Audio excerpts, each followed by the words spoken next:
Sveiki, čia aš, Rokas Babarskas, sveikinusi su jumis iš miško ir šiandien noriu pakalbėti apie savo naują duslintuvą. Pastaruoju metu pas mane ant vamzdžio sumontuotas Vanvard Hunter Gen 2 Pro. Kodėl?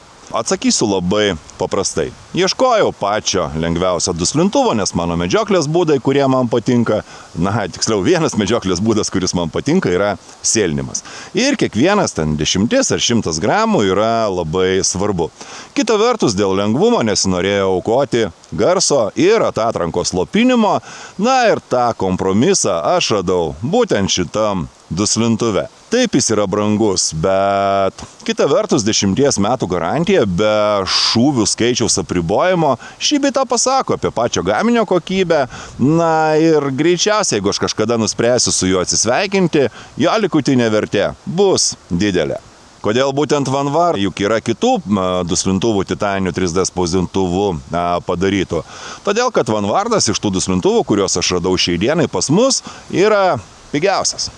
Ir nors titaninis duslintuvas šaudykloje kaista gana greitai, sakykime, ten 3-4 šūviai jis jau būna karštas, kita vertus, titano savybės yra tokios, kad jis labai greitai vėsta.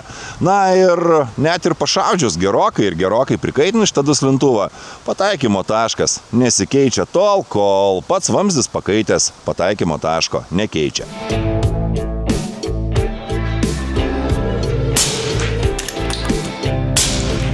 Garsą ir atatranką Vanvardas iš tiesų labai gerai veikia. Ta prasme, ir atatranką smarkiai mažina ir garsą. Garsą jisai mažina, nepasakyčiau, kad labai mažiau negu tie etaloniniai duslintuvai, kur ten su tinkliukais ir sudėtingi ir kurie man nepatinka.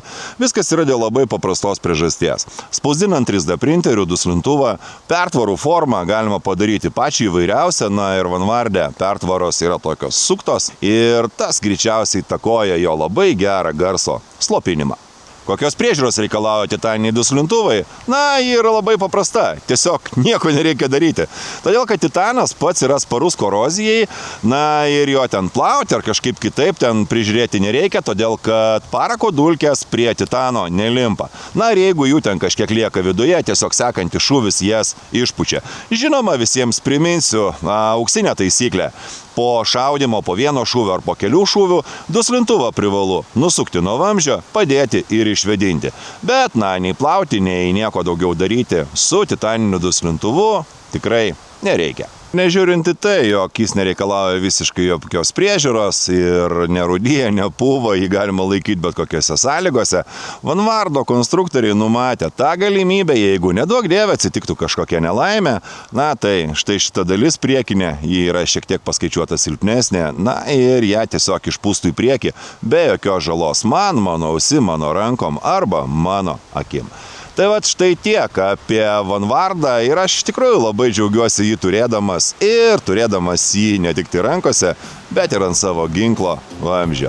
Visiems geros dienos. Čia buvo Rokas. Iki.